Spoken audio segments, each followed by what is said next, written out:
On va être dans l'Évangile de Marc. On va être au chapitre 5. Donc ce matin et le dimanche prochain, on va parler de quelque chose que, en tant que croyant, on a besoin d'être convaincu. Quand on est un croyant, ça veut dire qu'on croit quelque chose. Et si on croit quelque chose, c'est important de savoir c'est quoi qu'on croit. Et une des choses qu'on a observées durant notre 13 jours de jeûne et prière, c'est que alors qu'on lit l'Évangile de Marc, on voit que Jésus, il est en mouvement, il est tout le temps en train de faire quelque chose.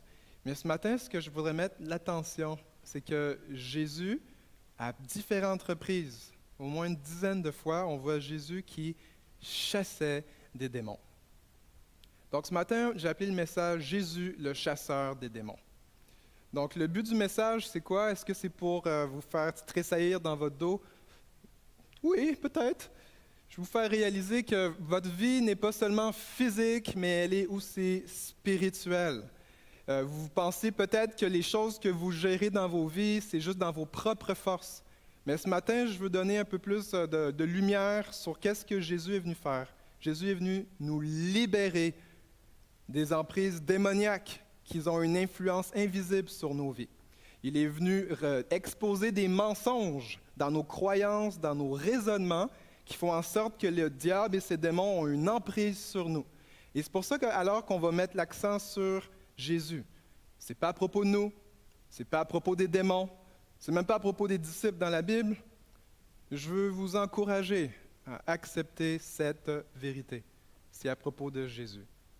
Et si on est capable ensemble ce matin, de ce que je veux pouvoir nous aider à mieux voir Jésus, eh bien, ça va changer votre façon de voir Jésus dans votre vie aujourd'hui. Que ce ne sera plus juste une histoire que vous lisez avant de dormir le soir ou que vous étudiez le mercredi soir, c'est que ça va permettre de réaliser que le même Jésus dans les Écritures, c'est le même Jésus qui agit dans nos vies. Donc, on va tourner ensemble dans Marc, chapitre 5. On va lire les versets 1 à 20. Et là, c'est 20 versets, je sais, mais on est là pour chercher Jésus. Donc, je vous invite à tourner vos Bibles. Je vais être dans la version Louis II. Et ce matin, on va parler de Jésus encore. Donc, le chapitre 5, les versets 1 à 20. Puis alors que je vais lire une première fois, je vais vous inviter à vous lever debout. Vous êtes libre, mais je vous encourage à vous lever debout. Ça permet de juste avoir une révérence par rapport à la parole de Dieu. Quand on vient à l'Église, on veut être conscient qu'on est dans la présence du Dieu très saint. Il y a une réalité où est-ce que c'est notre Père, mais en même temps, tout ça, c'est sacré, là. C'est pas juste quelque chose mondain, là. C'est quelque chose qu'on veut vraiment faire une différence avec nos vies, que ce que Dieu a déclaré saint, on veut le déclarer comme tel. Donc, je vous invite à cultiver ça dans vos vies personnelles, alors qu'on fait ça ici ensemble. Donc, le verset 1 à 20. Ils arrivèrent à l'autre bord de la mer, dans le pays des Gadaréniens. Aussitôt que Jésus fut hors de la barque, il vint au-devant de lui un homme sortant des sépulcres et possédé d'un esprit impur. Cet homme avait sa demeure dans les sépulcres, et personne ne pouvait le lier, même avec une chaîne. Car souvent il avait eu les fers aux pieds et avait été lié de chaînes, mais il avait rompu les chaînes et brisé les fers, et personne n'avait la force de le dompter. Il était sans cesse, nuit et jour, dans les sépulcres et sur les montagnes, criant et se meurtrissant avec des pierres. Verset 6. Ayant vu Jésus de loin, il accourut, se prosterna devant lui et s'écria d'une voix forte, « Qu'y a-t-il entre moi et toi, Jésus, Fils du Dieu Très-Haut? Je t'en conjure au nom de Dieu, ne me tourmente pas. » Car Jésus lui disait, « Sors de cet homme, esprit impur. » Et il lui demanda, « Quel est ton nom? » « Légion est mon nom, lui répondit-il, car nous sommes plusieurs.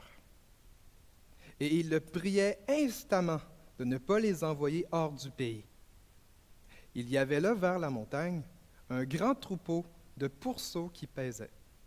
Et les démons le prièrent, disant, « Envoie-nous dans ces pourceaux, afin que nous entrions en eux. » Et il le leur permit. Et les esprits impurs sortirent, entrèrent dans les pourceaux, et le troupeau se précipita des pentes escarpées dans la mer. Il y en avait environ 2000, et ils se noyèrent dans la mer. Ceux qui les faisaient paître s'enfuirent et répandirent la nouvelle dans la ville et dans les campagnes. Les gens allèrent voir ce qui était arrivé. Ils vinrent auprès de Jésus et ils virent le démoniaque, celui qui avait eu la légion, assis, vêtu et dans son bon sens. Et ils furent saisis de frayeur. Ceux qui avaient vu ce qui s'était passé leur racontèrent ce qui était arrivé au démoniaque et au pourceau. Verset 17. Alors ils se mirent à supplier Jésus de quitter leur territoire. Comme Jésus montait dans la barque, celui qui avait été démoniaque lui demanda la permission de rester avec lui. Jésus ne lui permit pas, mais il lui dit, « Va dans ta maison, vers les tiens, et raconte-leur tout ce que le Seigneur t'a fait et comment il a eu pitié de toi. » Il s'en alla et se mit à publier dans la Décapole tout ce que Jésus avait fait pour lui, et tous furent dans l'étonnement. Prions ensemble. Ah, merci, Papa, pour ta parole sainte. Merci pour ce récit incroyable avec Jésus qui a chassé des démons encore. Merci parce que Jésus, tu es Dieu, tu es tout-puissant, tu as toute autorité. Et je te prie alors que je vais partager ce message ce matin, que chaque personne puisse avoir des oreilles pour entendre, des yeux pour voir, des cœurs pour comprendre. Père, je te demande l'esprit de sagesse et révélation dans la connaissance du Fils et que la foi abonde dans nos cœurs et dans ce lieu. Au nom de Jésus. Amen. Vous pouvez vous rasseoir?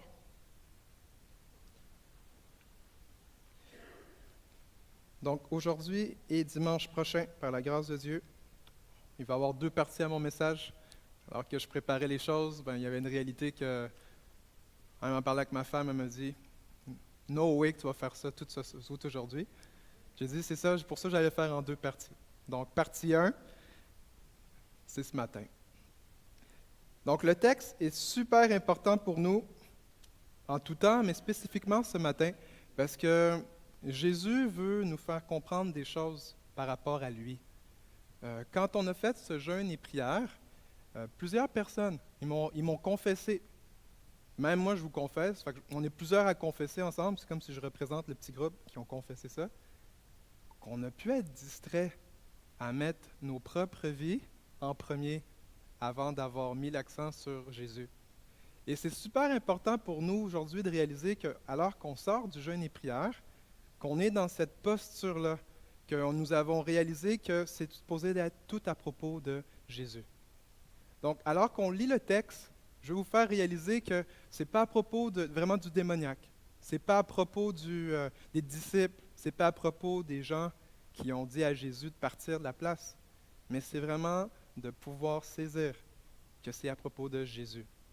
Et si on est capable de bien voir Jésus, ça va nous permettre de réaliser que ce que Jésus veut pour les gens dans la Bible, il le veut aussi pour nous aujourd'hui et tous les jours de nos vies. Donc, c'est pour ça que j'ai appelé le message « Jésus, le chasseur des démons ». Jésus a clairement démontré qu'il est venu rendre libres ceux qui sont tourmentés dans leur cœur, dans leurs pensées, dans leur corps. Jésus, constamment, on le voit, il est là pour libérer. Il est là pour guérir. Il est là pour sauver. Et alors qu'on va lire le texte ensemble, je vais mettre l'accent sur certains points Parce que je suis convaincu que dans cette saison d'Église, Jésus veut qu'on rentre dans une plus grande liberté en lui. Et ce n'est pas juste un concept théorique. Je veux que vous sachiez, à l'Église, nous avons un ministère de délivrance, de nettoyage spirituel où on chasse des démons de des croyants qui sont peut-être des croyants depuis des dizaines d'années. Et c'est un aspect où est-ce que être possédé ou démonisé parle qu'il y a des esprits impurs qui peuvent influencer nos pensées, nos comportements. Et alors qu'on cherche à avoir des changements par nous-mêmes, il faut réaliser que des fois, c'est parce qu'il y a des gens invisibles qui ont une emprise sur nos vies et qui prennent avantage de notre ignorance de qui est Jésus. Donc, c'est pour ça que ce matin et pour les prochaines semaines, on va mettre l'accent là-dessus. Et c'est important, vous réalisez, il va y avoir différentes ressources à votre disposition. Et c'est important de voir que si Jésus a fait la même chose dans la Bible pour plein de monde, puis je vous confesse, Jésus l'a fait pour moi aussi.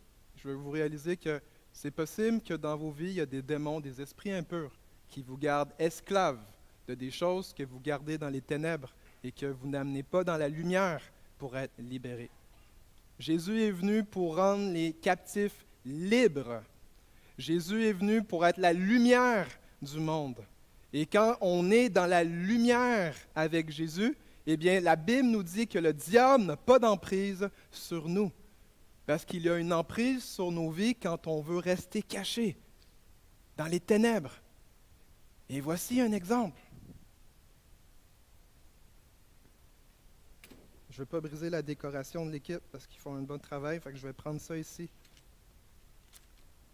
Ici, en ce moment, vous voyez, c'est un support de guitare. Mais ensemble, pour ne pas briser le beau décor d'arbres qui sont ici, je vais illustrer quelque chose. Donc, voici cette illustration. On peut vivre notre vie en tant que chrétien. Moi, j'ai vécu ma vie en tant que chrétien. Je suis né dans une famille chrétienne. Mes parents prient, jeûnent, ils font tout ce qu'il faut faire dans la Bible. Mais on a eu un réveil spirituel en 2012-2013. Donc, j'avais à peu près 22, début vingtaine. Et je suis revenu à la foi chrétienne parce que dans ma famille, on croyait que les seuls gens qui avaient de la puissance spirituelle, c'était soit les gens sorciers qui lisent les livres de Harry Potter, ou c'était les chefs vaudous qui ont parlé dans la communauté haïtienne. Donc moi, j'ai grandi avec ça dans le background, que les chrétiens, on était juste parfois, trop souvent, des perdants. C'est comme si le diable faisait ce qu'il faisait avec nous, mais qu'on ne pouvait rien faire. On était des victimes. Mais à un moment donné, j'ai commencé à lire la Bible. J'ai commencé à avoir des enseignements. Puis mon raisonnement a commencé à changer pour dire, mais non, le Jésus dans la Bible, il chasse tous les démons. Il n'y a pas un démon qui a chassé Jésus. Les gens ont chassé Jésus de des endroits. Mais les démons, c'est tout en eux qui sont partis. Et il y avait cette portion-là dans ma foi qui a changé, pour dire que si le Jésus que je lis dans la Bible m'a appelé à le suivre et donner autorité pour chasser des démons, guérir les malades, ressusciter les morts. Celle-là, ce n'est pas encore arrivé, mais je suis 0 en 3 encore. Mais par la foi, je persévère. Parce que je veux obéir à la parole de Dieu.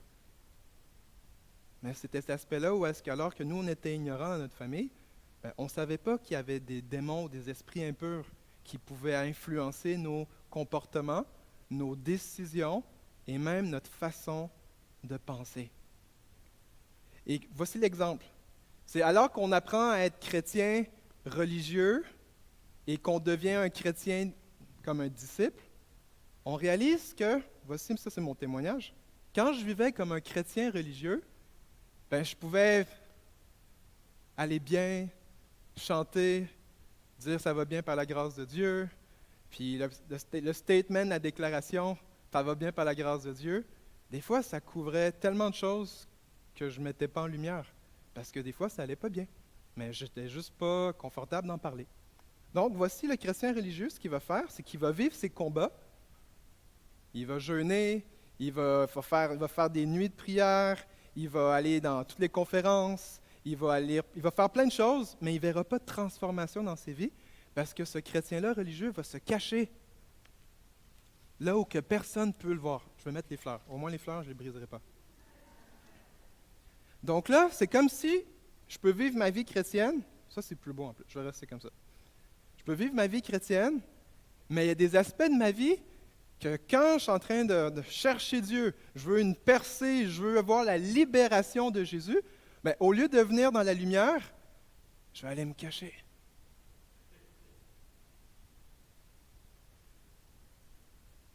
Et ça, ben, dans le fond, pour l'avoir vécu plein d'années, là, ça ne marche pas. OK? Ça marche pas. Puis le problème, ce n'est pas à cause de Dieu. Jésus, il nous a montré plein de fois, il est venu pour libérer, il est venu briser les œuvres du diable. Et quand tu réalises que c'est la Bible qui dit ça, ben on a à réaliser que c'est la Bible qui a raison. Ce n'est pas notre expérience. Et je veux vous encourager en tant qu'Église, puis en tant que pasteur de l'Église, on veut garder la parole de Dieu en haut de ce que nous, on peut vivre comme réalité spirituelle. Peut-être que vous êtes pogné avec une situation, ça fait des années. Peut-être que vous avez de la maladie dans votre corps. Peut-être qu'il y a du découragement. Mais je veux juste vous dire que notre expérience ici ne détermine pas la puissance de la vérité dans la parole de Dieu. Okay? C'est la parole de Dieu qui dit les choses et nous, on s'ajuste à ce que la parole de Dieu dit. Donc, quand j'ai commencé à réaliser ça, ben, j'ai commencé à enlever du feuillage. J'ai commencé à de plus en plus venir dans la lumière. Pas juste dans la lumière de Jésus, mais dans la lumière également de ministère, d'une communauté, d'une famille. Où est-ce que je pouvais m'ouvrir et que je pouvais mettre les choses en lumière avec la confession, la repentance et différentes postures qui font partie de ce que la Bible nous parle. Donc pourquoi toute cette introduction-là? C'est que je suis déjà passé en délivrance 5-10 fois dans ma vie. Okay, en 2014, j'ai reçu de la prière, je vous en donnerai plus de détails dans un autre temps peut-être. Mais le but, c'est que quand j'étais né, dans un de mes côtés de famille, eh bien, il y avait de la pratique du vaudou. Okay? Mes parents savaient, mais moi je ne savais pas, mais nous, on était chrétiens, on ne voulait rien savoir de ça. Mais il y avait des fois, on pouvait recevoir des mauvaises paroles de ces gens-là dans nos familles à cause de la jalousie, à cause de la haine, à cause de la peur, à cause de la comparaison. Et ça faisait en sorte que ça affectait un peu nos vies. Et une de la mienne, c'était qu'il y avait même des choses qui étaient faites pour que je puisse être le prochain comme chef dans cette famille-là. Puis Jésus est entré dans ma vie, puis il m'a rempli du Saint-Esprit. Mais la réalité, pourquoi je vous confesse ça, c'est que c'est pas une blague. C'est pas un film, c'est une réalité spirituelle. Aussi vrai que Jésus existe et qu'il a fait cette œuvre-là dans les Écritures et il l'a fait dans ma vie, puis je sais qu'il l'a fait dans plusieurs personnes déjà que j'ai vues et entendues, au travers, entre autres, du ministère de Adrienne Paquette et son défunt mari aussi, et de plein de gens, je veux vous dire, Jésus veut nous rendre libres. Et c'est pour ça que ce matin, je crois que c'est important de mettre la table pour quoi c'est important de voir Jésus comme le chasseur des démons. Donc, on va retourner au texte, puis on va aller voir ce que Jésus va faire. Donc, il est 11h18, j'ai dit que c'est ma partie 1, fait que je sais que je vais arrêter là, ici. Donc, au verset 1, on voit que les disciples et Jésus, ils reviennent d'une mission en terre d'Israël. C'est pour ça que ça commence avec « Ils arrivèrent d'à l'autre bord de la mer ». Comme Jésus avait dit à ses amis, « OK, c'est le temps de traverser, ils ont vécu une tempête. » Et là, ils arrivent dans ce territoire ça n'appartient pas à des Juifs. Et voici ce qui se passe. Aussitôt que Jésus est sorti du petit bateau qu'ils avaient, le gars qui avait le démon en lui, lui qui était possédé, il a couru vers Jésus. Il y a quelque chose à pouvoir réaliser que quand tu es vraiment désespéré de ton problème, de ce péché, de ce qui est récurrent, de la peur, de la rage, de ces pensées-là qui veulent même atteindre ta vie, c'est de réaliser que le plus vite que tu réalises que Jésus s'est approché de toi, le plus vite tu vas courir vers lui pour qu'il te libère. vais vous le redire. Jésus, il a planifié d'aller rencontrer ce gars-là à l'autre bord de la rivière. Et pourquoi je dis qu'il a planifié, c'est qu'on a réalisé dans le livre de Marc, c'est que Jésus est un bon planificateur. Il ne fait rien au hasard. Jésus sait toujours ce qu'il fait et Jésus a choisi lui-même, avec la volonté du Père évidemment, à se rendre à un endroit où est-ce que les Juifs n'allaient pas.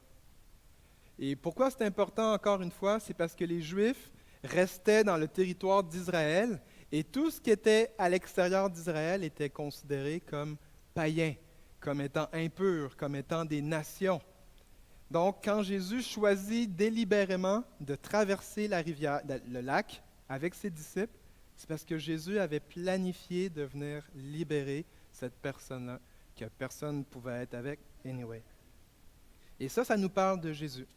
Ça nous parle que Jésus, c'est sa volonté de libérer ceux qui sont tourmentés, ceux qui sont possédés, ceux qui sont démonisés. C'est sa volonté clairement parce qu'on le voit le faire ça à plusieurs reprises. Et quand il a vu cet homme est venu devant Jésus, voici où est-ce que cet homme-là habitait. Ça dit, il sortait des sépulcres. Si vous réalisez, c'est un cimetière.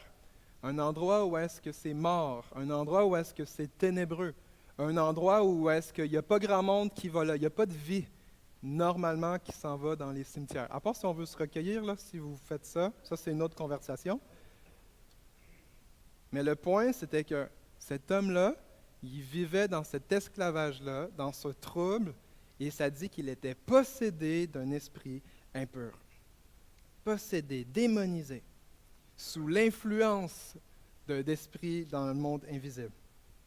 Et cet homme avait sa demeure dans le cimetière, et personne ne pouvait plus le lier, même avec une chaîne.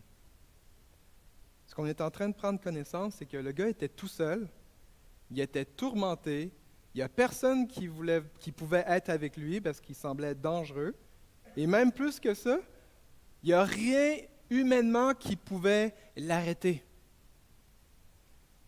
Il n'y a rien de ce monde qui était capable d'arrêter cet homme-là, tourmenté, de ce qui puisse se calmer. Il y avait quelque chose qui faisait en sorte qu'on voyait que, wow, même nos menottes, même nos traitements médicaux, même le fait d'aller en relation d'aide, tout ce qui est humain ne pouvait pas régler le problème de cet homme-là.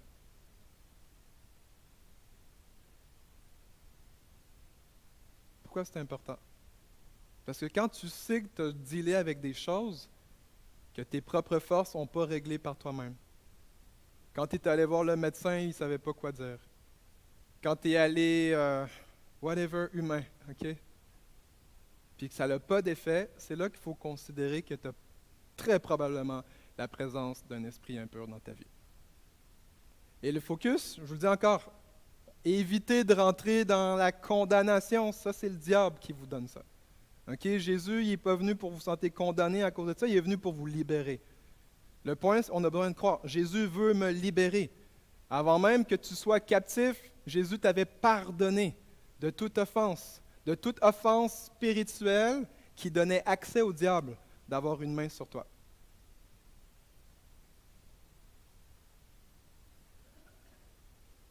Jésus est venu rendre libre les gens.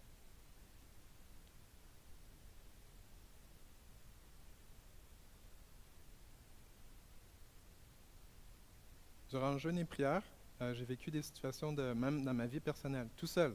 À mon temps de prière, j'ai vécu une libération dans mon cœur.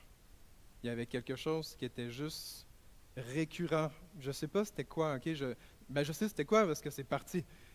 Mais le point, c'est que ça me mettait dans de l'anxiété. C'est comme si j'étais plus capable de bien aimer. Je ne sais pas si ça fait du sens. Et quand ce truc-là a brisé durant le jeûne et prière, j'ai senti la différence. J'en ai parlé avec quelques amis proches, quelques leaders, que c'est qu'à un moment donné, il y avait des jours que ça n'allait pas, là. Mais je savais que c'était comme, ça ne pouvait pas être juste moi, là. Ça ne pouvait pas être juste le jeûne. Mais quand j'ai eu un temps de prière, juste tout seul, là, juste pour vous dire que si vous cherchez Jésus, puis que vous avez cette même posture-là que le gars démonisé dans les évangiles, mais ça fait en sorte que vous allez même aussi goûter à ça. Et ça, c'est ce que moi j'ai vécu pour vous dire que si on se rapproche de Jésus avec « Oh Jésus, je suis tanné avec ça, là. Il faut que ça brille, je suis tanné. » Puis j'ai pris autorité au nom de Jésus, que ça s'en aille, peu importe c'est quoi. Puis ça l'a changé. Puis je vous dis, ma femme l'a ressenti, les enfants, la dynamique à la maison, ça l'a changé, là. Puis je pensais, là, que dans le fond, c'est parce que j'étais en jeûne. Ah, ben, je suis en manque d'énergie. Puis c'est vrai, là, je manquais d'énergie aussi. Mais à un moment donné, c'était juste, mais non, il y a quelque chose, c'est pas normal. Puis quand on a lu l'évangile de Marc, moi, c'est une des choses qui est ressortie de ça pour moi. Jésus veut libérer, il voulait dans la Bible, il le veut encore aujourd'hui, il n'a pas changé, il est encore en mouvement, et ce qu'il a fait pour ces gens-là dans la Bible, il y a 2000 ans, ben, il le fait encore aujourd'hui. Et si tu le crois, eh bien, sache que tu es déjà en bonne direction pour recevoir ta liberté dans ton aspect de situation.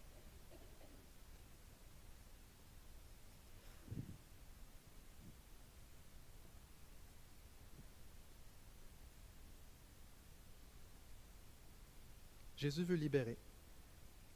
Et c'est ce qui est merveilleux avec l'histoire, c'est que on démontre, voici toutes les choses qu'ils ont essayé de faire pour cet homme-là, et ça met le contexte idéal pour que Jésus arrive et qui démontre qu'il est celui qui libère réellement. Il est celui qui fait cette transformation dans les vies. Et quand on réalise que ce n'est pas à propos du monsieur démonisé, là, c'est même pas à propos de toi, c'est pas à propos de moi, mais c'est à propos de ce que lui est capable de faire. C'est à propos de ce que Jésus est capable de faire. Le but, ce n'est pas de vous dire, voici les démons sont effrayants, même si c'est spécial des fois là, ce qu'ils font. Mais Jésus n'avait pas peur. Jésus n'a jamais eu peur des démons. En fait, c'est les démons qui avaient peur de Jésus. Et si dans votre croyance, vous croyez, de un, que les démons n'existent pas, de un, vous tirez une balle dans le pied, parce que l'apôtre Paul va dire dans Éphésiens 5, 6, qu'on ne combat pas contre la chair et le sang. Ce n'est pas quelque chose qui est dans ton corps humain, ce n'est pas quelque chose qui est avec ton voisin ou ton collègue de travail, c'est avec des entités invisibles, des esprits impurs, des dominations, des principautés. C'est qu'ils ont une influence dans les raisonnements. Même Paul va décrire dans 2 Corinthiens que le diable, les puissances du monde, ont aveuglé les nations dans leur raisonnement parce qu'ils ne peuvent pas voir Jésus au travers des évangiles. Donc, un esprit, c'est invisible. Dieu est invisible. Est-ce que vous le croyez? Je vous pose la question. Est-ce que vous croyez que Dieu est invisible? Good. Ce qui arrive dans la Bible, ça dit que les démons, ils craignent Dieu. Vous, est-ce que vous craignez Dieu comme les démons craignent Dieu?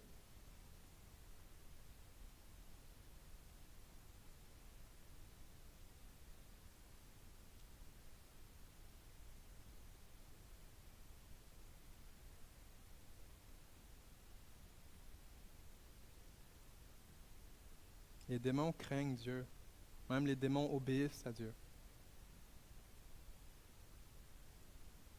Alors, si les démons qui font du mal à nos familles, à nos propres vies, là, qui nous donnent des fausses pensées, là, des choses tordues,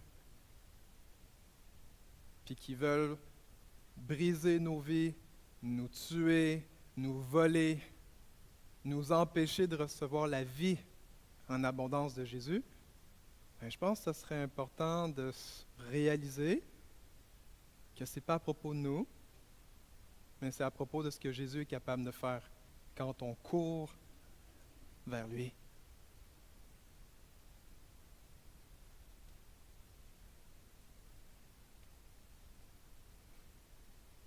Je continue à lire dans le verset 4.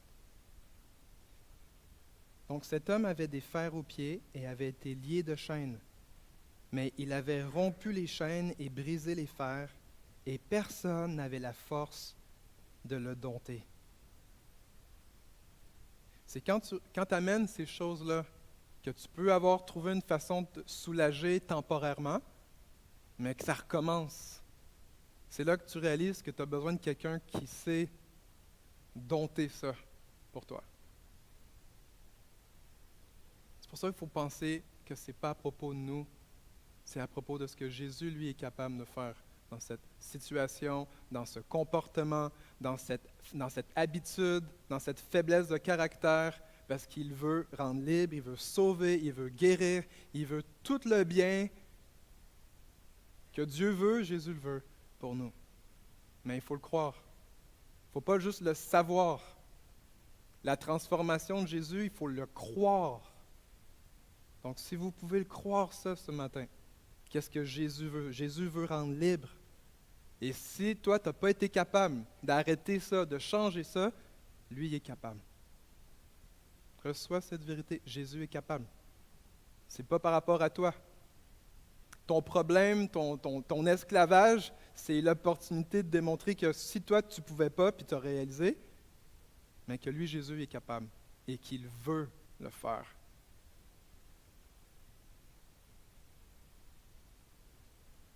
On continue la lecture. Personne n'avait la force de le dompter.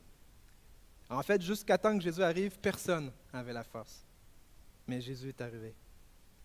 Et cet homme, verset 5, nuit et jour dans les sépulcres et sur les montagnes, criant et se meurtrissant avec des pierres. Fait que le gars, là, il est tout seul, abandonné, puis il crie comme un loup, peut-être. Il crie, puis il se meurtrisse. Dans le fond, il se coupe, là. Il se coupe, il se fait du mal. Ce gars-là est en train de souffrir.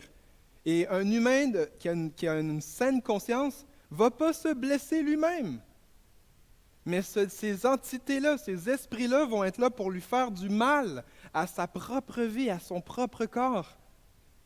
Et c'est là que tu réalises que si ce gars-là est en train de se faire mal à son corps, ça veut dire qu'il y a quelqu'un qui est en train de faire ça pour lui, parce qu'un humain, dans son bon sens, ne ferait même pas de mal à sa vie ou à quelqu'un d'autre.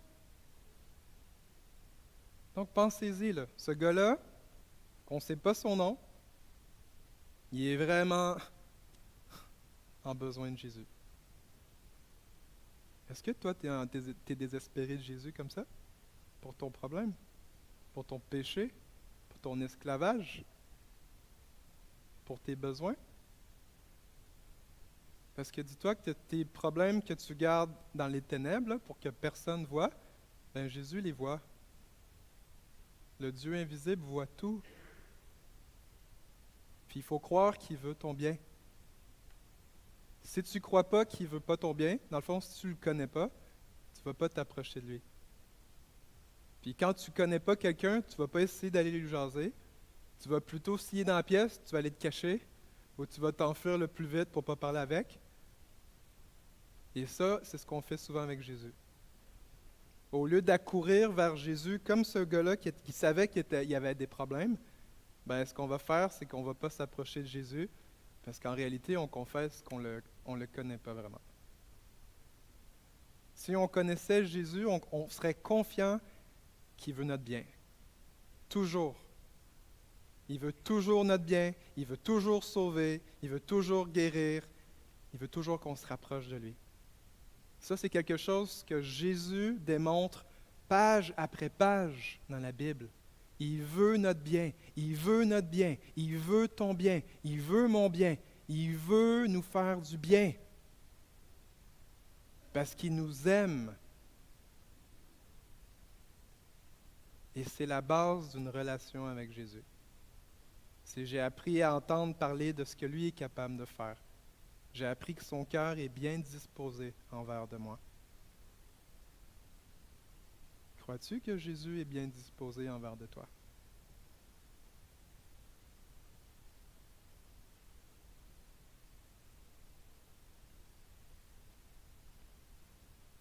Une des manières à nous aider que Jésus veut notre bien, c'est quand on prend le temps de lire les évangiles, puis qu'on observe qui est Jésus. Parce qu'alors que tu lis dans les pages, puis là je suis en train de vous dire, lisez votre Bible. Mais pas juste comme un sprint. Lisez lentement pour que ça ne soit pas pour nourrir votre intellectuel. Votre intellectuel, c'est bon, Dieu donne la compréhension, mais la foi précède toujours la compréhension. Jésus a dit, ceux qui croient par la foi sont sauvés. Ils n'ont pas dit, ceux qui savent des choses sont sauvés. Il faut les deux, mais c'est la foi qui précède la compréhension. Ok, je vous donne un exemple. Il y a des gens, il y a des démons dans vos vies, puis quand vous allez voir le médecin qui a tout le savoir, il n'est pas capable de faire quelque chose pour vous. Le savoir ne libère pas des chaînes spirituelles. Et j'aime les médecins, j'allais être médecin, puis je suis devenu pasteur. Ok? Béni soit Dieu pour la médecine, merci Dieu pour le système de santé. Donc, je suis un avocat, je crois à la guérison divine. J'ai vu des centaines de gens être guéris. Et j'ai vu des gens être guéris aussi en allant chez le médecin. Ok? Le point, c'est quoi? C'est par la foi que l'Évangile fait son effet en nous. Et quand on tombe dans le piège d'être religieux ou de s'orgueillir de notre pensée, on oublie que ce n'est pas à propos de nous, mais que c'est à propos de Jésus. Donc oui, je peux avoir des problèmes. Oui, je peux être captif. Oui, tu peux être captif. Puis je crois que je vous le dis, que je vous confesse, tant qu'on est dans ce monde-ci, on va probablement être attaché à des choses jusqu'à temps qu'on arrive au ciel. Par contre, la Bible ne nous dit pas « arrête de chercher à être libre ». Dans 2 Corinthiens, ça dit que là où est l'Esprit du Seigneur, là où est la liberté. Ça, c'est la Bible qui dit ça. C'est pas moi, c'est la Bible. Je fais juste vous shooter la Bible en ce moment. Parce que c'est la parole de Dieu qui brise les chaînes. Et quand on a des faux raisonnements, le diable utilise les mensonges, même concernant Jésus. Puis je pense que je vais ralentir pour un matin, parce que là, je pense que j'ai touché à quelque chose. Oh yeah, on va briser les choses. Une des choses que je veux briser, c'est le mensonge que certains vous croyez, que Jésus ne veut pas votre bien. Il y a des gens ici, vous croyez que Jésus ne veut pas votre bien. Il y a des gens, même si je vous parle de Jésus, il y a la connexion dans votre tête qui ne réalise pas que Jésus veut ton bien, parce qu'il t'aime.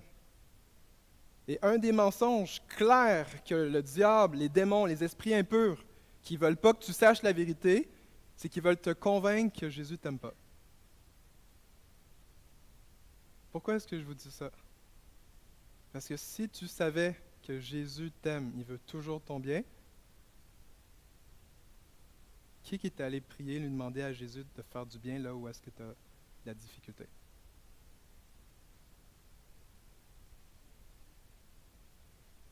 C'est possible de savoir que Jésus t'aime, mais la preuve de ta foi qui est vivante, c'est que quand tu réalises il y a un problème, ça ne marche pas dans ton cœur, ça ne marche pas dans tes pensées, et même, je veux suggérer, quand il y a vraiment une friction, là, même dans ta relation de couple, dans ta famille avec tes enfants, et même à ta job, même au Walmart, il peut y avoir des incidents spirituels. Ben, c'est de la manière que si je me souviens, Jésus veut toujours mon bien, ben, je sais que je vais aller plus vite le voir pour m'assurer qu'il va venir faire son œuvre en moi. Jésus ne change pas. Jésus ne change pas. Pour ça, je vous encourage, lisez vos évangiles tranquillement pour voir ce que Jésus fait. Parce que quand on voit Jésus dans les Écritures faire ce qu'il fait, ça change notre façon de le voir et de le voir agir dans nos vies. Les évangiles sont un témoignage de Jésus qui agit d'une façon parce qu'il agit de la même façon en nous. Et ça, c'est l'œuvre de la grâce de Dieu. C'est l'œuvre du salut. C'est l'œuvre de la foi en Jésus. Il n'y a pas d'autre nom qui peut changer notre vie. Il n'y en a pas d'autre. Il n'y en a pas. Il n'y en a pas. Il n'y en a pas. Puis peut-être que vous êtes en train de chercher encore. Vous vous dites, waouh, il doit y avoir une autre solution, une autre façon. Même que peut-être vous lisez des livres. Il y a des livres qui c'est des livres de développement personnel. Puis, écoutez, j'en lis aussi, là, mais mon but, c'est de dire que si tu as des problèmes que tu essayes par toi-même de régler, puis ça ne se règle pas, je veux t'encourager à considérer qu'il y a la présence d'un esprit démoniaque impur qui t'empêche d'être libre dans ce que Jésus a pour toi. Je veux exposer ça. Je veux vous exposer qu'on n'est pas seul ici, là. Autant Dieu est réel, Autant que les anges sont réels, autant qu'il y a des esprits impurs qui sont là pour nous mettre des bâtons dans les roues, mettre des divisions, mettre des pensées, vous ne diriez même pas à haute voix si on vous posait la question, puis que souvent on va attribuer ça à nous-mêmes. Quand on a besoin de discerner la source, que si ce n'est pas aligné avec la parole de Dieu et que je crois l'œuvre de Jésus dans ma vie, donc c'est possible que ces paroles-là que vous avez en vous, dans vos pensées qui vous rendent coupable, condamné, c'est possible que vous avez accepté un mensonge de l'ennemi alors que Jésus vous a pardonné. Le pardon même va précéder la repentance. C'est quand tu sais que tu es pardonné que tu vas te repentir.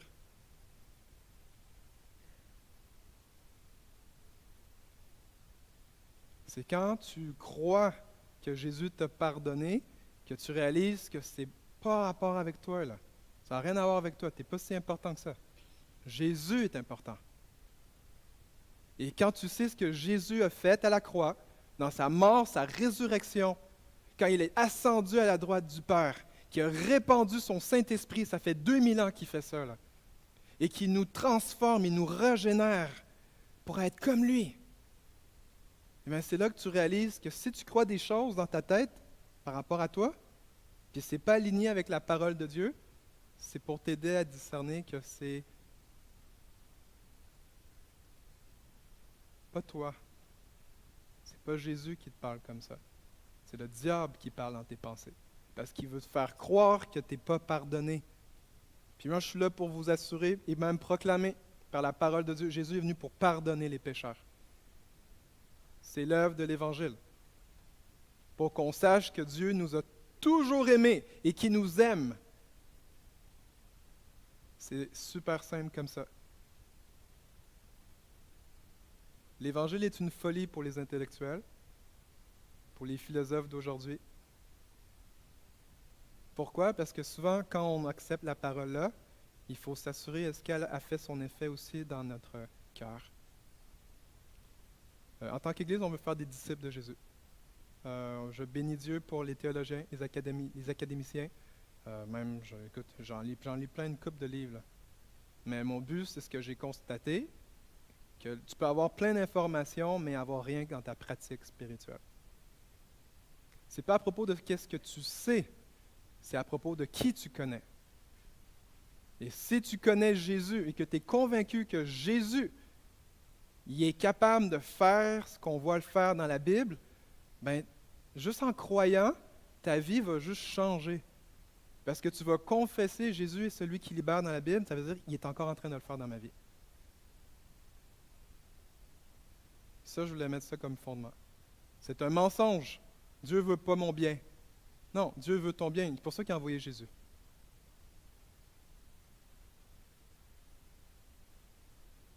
Ça n'a rien à voir avec nous, frères et sœurs. Okay, la seule chose qu'on amène à la table là, avec Dieu, là, c'est tous nos problèmes, toute notre vie qui va bien à cause de la grâce de Dieu, mais d'autres choses que c'est ouh. Puis on amène ça. Ça, c'est notre contribution. Sa contribution, c'est encore plus large. Dieu a une table remplie de pardon, là, de révélation de pardon.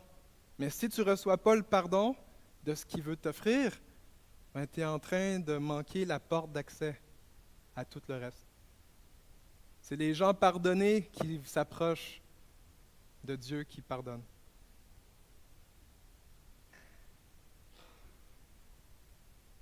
C'est les gens pardonnés qui s'approchent du Dieu qui pardonne.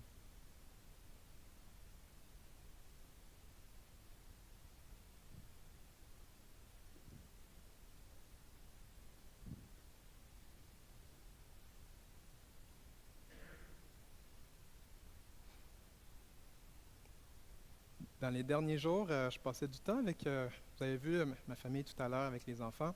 Et là, je passe un peu plus de temps avec le dernier. Puis on a commencé à checker des livres.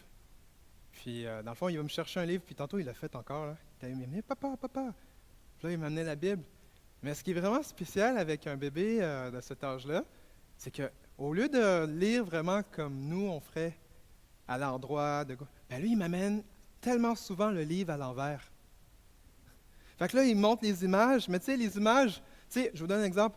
On voit les couleurs, on voit les images, mais c'est tellement comme, hey, attends un petit peu, je vais le remettre à l'endroit. Oh, wow, c'est un oiseau, c'est pas une crêpe écrasée.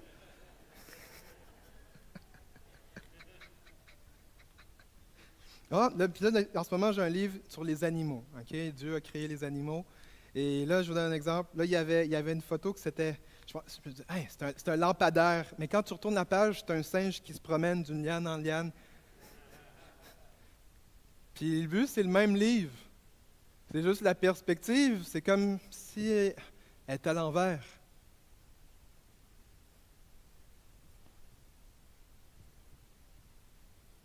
Quand tu es à propos de Jésus et pas à propos de toi, ça te permet de lire le livre à l'endroit. Le livre de la Bible, c'est pas à propos de toi, là. Il parle de toi dans le livre, là.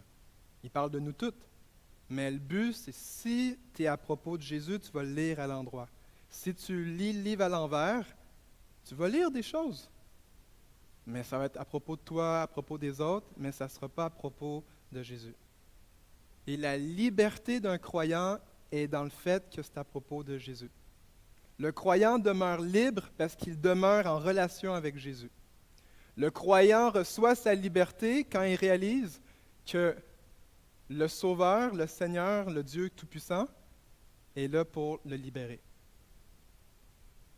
Et quand je suis un croyant qui lit le livre à l'envers, voici un exemple.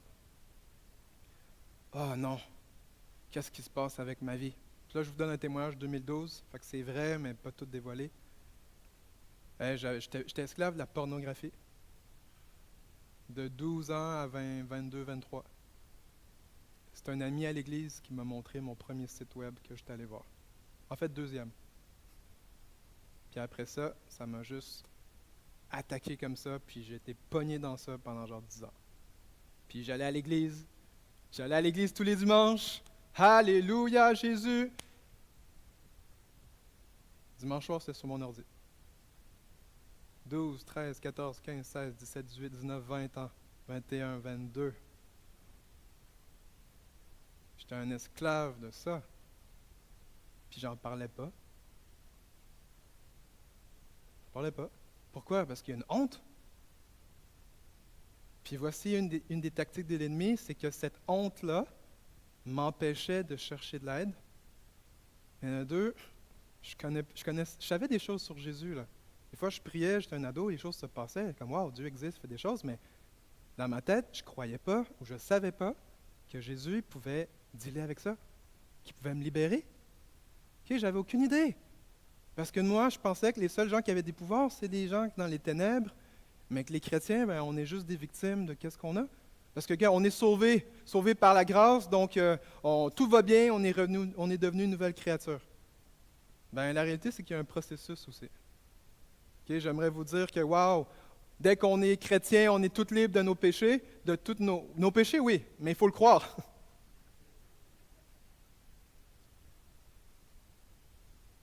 Il faut le croire. Puis vous me dites, mais là, pasteur, Jésus est dans ma vie, comment ça les démons peuvent rester? Je vous donne un exemple. Mettons que vous êtes malade, vous avez besoin de guérison dans votre cœur. Vous êtes devenu chrétien. Est-ce qu'automatiquement que vous êtes devenu chrétien, la maladie est partie de votre corps? Mais pourquoi on pense que des démons partent juste parce que Jésus est entré dans notre vie?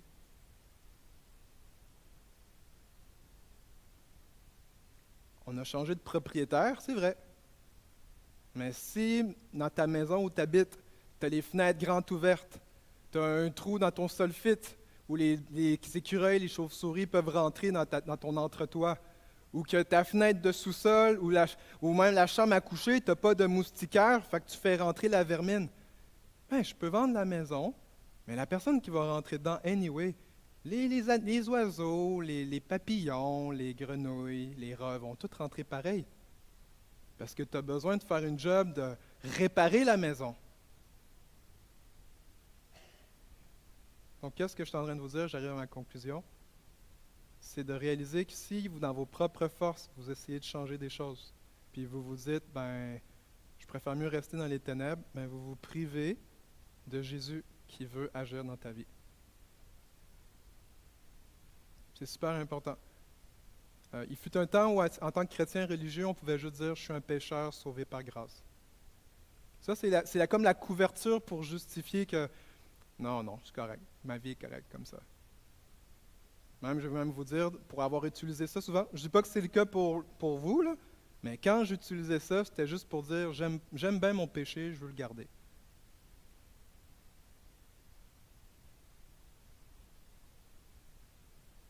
Ce matin, c'est de faire réaliser que Jésus est le même dans la Bible qu'il est le même dans nos vies aujourd'hui.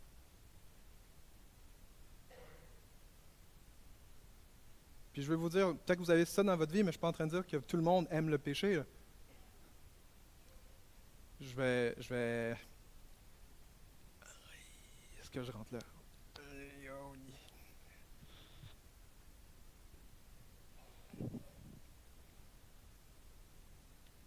Hmm. OK, je vais le dire pareil. Le péché, c'est un symptôme de quelque chose qui se passe dans ton cœur. Je vais vous le redire. En ligne, prenez des notes, s'il vous plaît. Le péché est un symptôme de ce qui se passe dans ton cœur. Le péché là, qu'on peut voir, quand tu sais que tu es en train de vouloir le mal, ou que tu as la jalousie, ou que tu veux juger quelqu'un, que tu veux critiquer quelqu'un, que tu veux être rempli d'amertume envers quelqu'un, ça se passe dans ton cœur. Puis après ça, quand tu es à l'extérieur de ta vie, c'est là que tu réalises, « Hey, je suis en train de critiquer cette personne-là, je suis en train d'avoir de la jalousie, voici comment je traite l'autre personne, voici comment je parle de cette personne-là. » Et au lieu d'aimer mon prochain, je suis en train de faire, pas des œuvres de l'amour, je suis en train de faire des œuvres de la haine du diable. Le mépris, c'est un fruit du diable. Quand tu méprises quelqu'un, quand tu te penses super, ça c'est de l'orgueil, c'est un péché.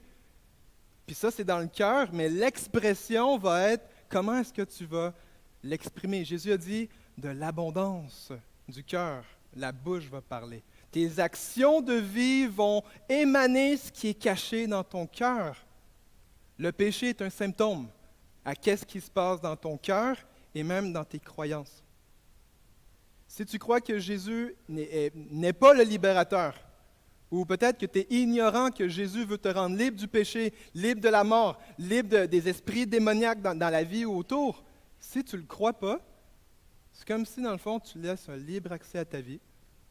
Puis après ça, tu vas prier, tu vas jeûner, puis là tu vas commencer à même être fâché contre Dieu. Fâché contre l'Église, fâché contre le pasteur ou les pasteurs. Tu vas faire, je vais me réfugier dans ma bulle quelque part parce que dans le fond, mon but, c'est juste d'avoir Jésus et moi. Et voici la déception. Oui, il y a des temps que ça se passe tout seul avec Jésus.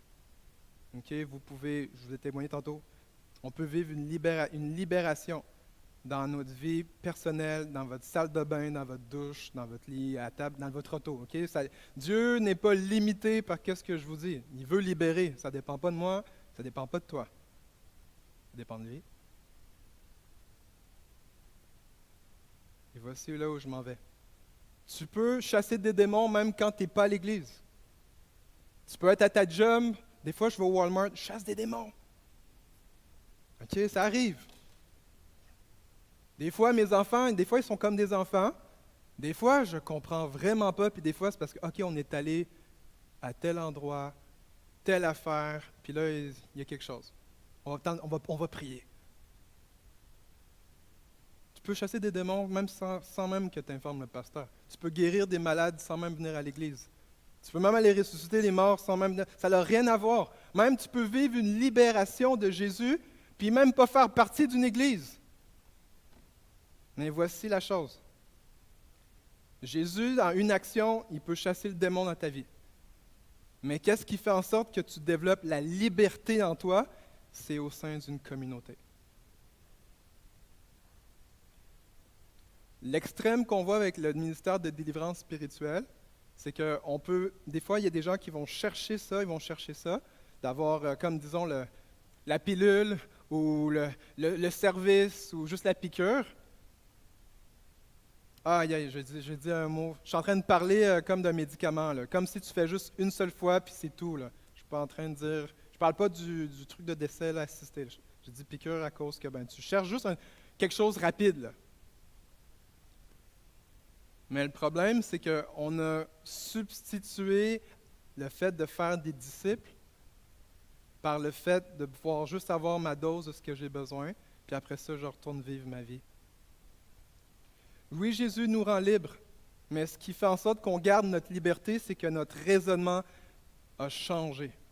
Que les mensonges qui ont été dans notre tête à cause de nos expériences de vie, à cause des faux enseignements qu'on a eus, à cause de ce qu'on reçoit dans la culture, ont fait en sorte que des fois, dans notre tête, on va remplacer la parole de Dieu par des raisonnements humains. Et le fait d'expérimenter la liberté de Jésus, c'est parce qu'on vient être disciplé. Oui, on a une vie personnelle avec Jésus. On lit notre Bible, on confesse nos fautes, on renie le péché, on le met derrière nous et on continue à marcher.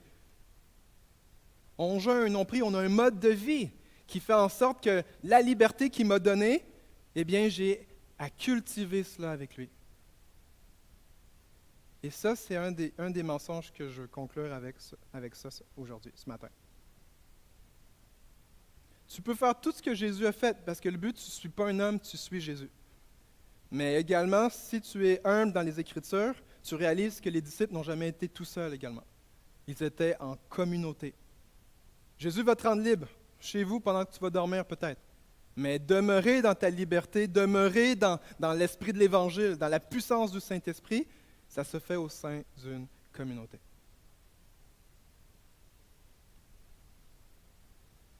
Alors, je vous invite à considérer ceci alors que je termine mon message par cette prise en action.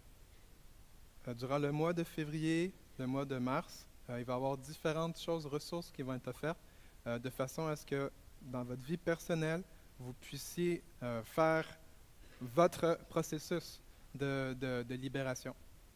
Que ce soit au travers du ministère de l'Église, avec un rendez-vous puis une planification, mais il va y avoir des ressources que vous pouvez même par vous-même lire les prières, lire qu'est-ce qu'il y en est, faire l'inventaire de vos vies, de façon à ce que vous pouvez faire ça tout seul ou en couple ou avec des petits groupes d'amis, et qu'il y a des aspects où Jésus va faire cette œuvre-là dans vous.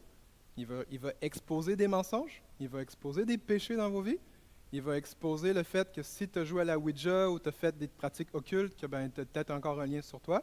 Si tu es dans le péché sexuel, c'est une des portes qui ouvre l'emprise démoniaque à nos vies. La colère, la haine, la peur, ce sont des choses également qui ouvrent la porte à nos vies pour une influence spirituelle démoniaque. Donc ce mois-ci, on va mettre l'accent là-dessus. Pourquoi? Parce qu'on veut que vous puissiez saisir tout ce que Jésus a pour vous.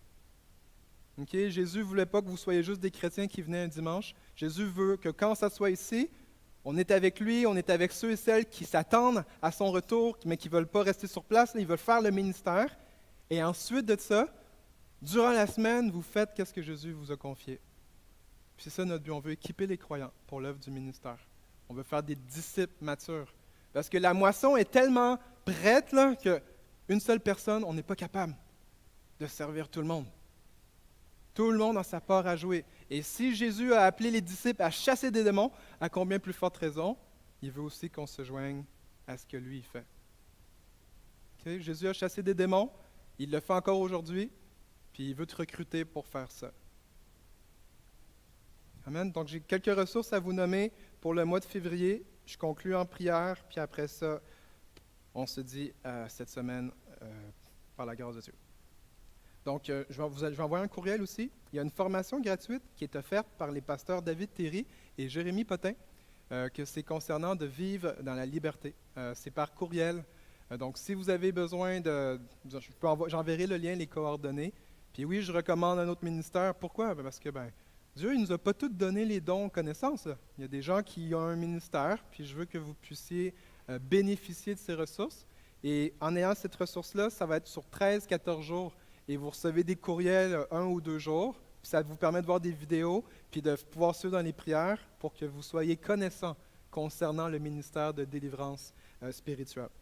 Également, ça commence demain, cette formation-là. C'est en ligne, vous recevez les courriels, vous allez à votre RIP, puis vous voyez des vidéos, puis vous pouvez faire une démarche personnelle. Ensuite de cela, à la fin février, à l'Église Sans Frontières, il va y avoir une invitée, une prophète du Royaume-Uni qui s'appelle Emma Stark. C'est une prophète, un ministère international reconnu. Puis son ministère, entre autres, elle vient pour aider les croyants à apprendre, à chasser les démons. Les gens qui sont dans l'équipe de ministère de l'Église et de délivrance, je vous en ai parlé un petit peu en décembre.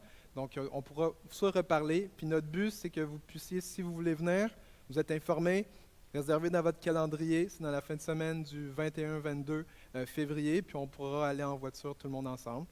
Et finalement, si vous voulez passer en délivrance au sein de ce ministère du Centre chrétien Vinvoix, contactez-nous, parlez à un leader, donnez votre nom, pas besoin de donner de détails, puis on va vous contacter pour les autres démarches à suivre.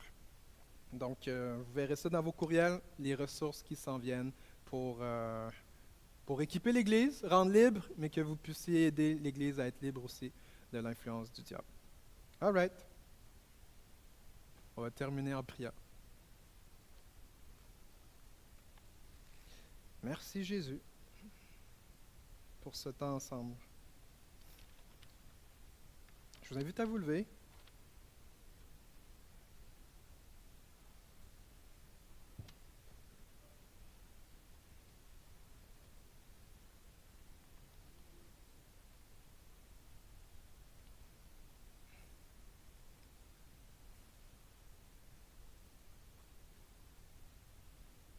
C'est possible que certains d'entre nous, vous êtes inconfortables avec ce qui est dit. C'est possible que vous pouvez ressentir de la peur. Je vais vous dire que cette peur-là ne vient pas de Dieu.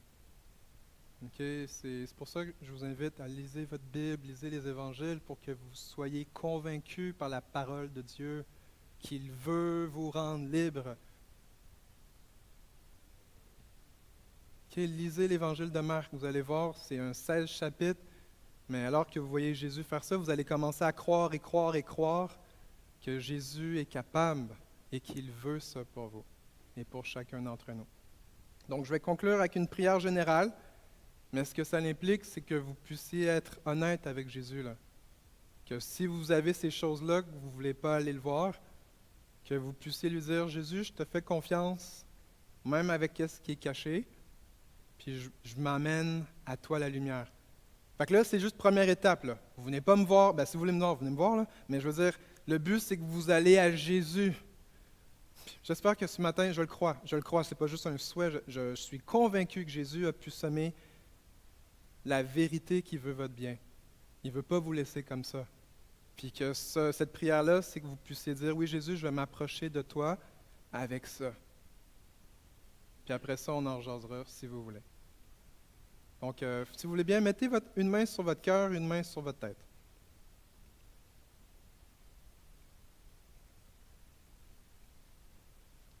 Puis vous pouvez répéter avec moi, c'est très simple. On va dire, Seigneur Jésus, merci d'être là. Je t'aime tellement. Puis je suis content d'être là. Parce qu'on a lu l'Évangile et j'ai vu que toi, Jésus, tu chasses les démons, tu rends libres ceux qui viennent à toi. Merci Jésus de m'avoir donné la foi de croire que tu m'aimes, que tu veux mon bien et que tu veux agir. Alors maintenant, je veux te dire que je m'approche de toi avec ces choses que je ne t'ai pas parlé encore. Je ne suis pas ici pour parler à un homme, mais pour te parler, Jésus. Alors je t'invite dans ces endroits cachés à faire briller ta lumière. et me rendre libre. Au nom de Jésus. Amen. Amen.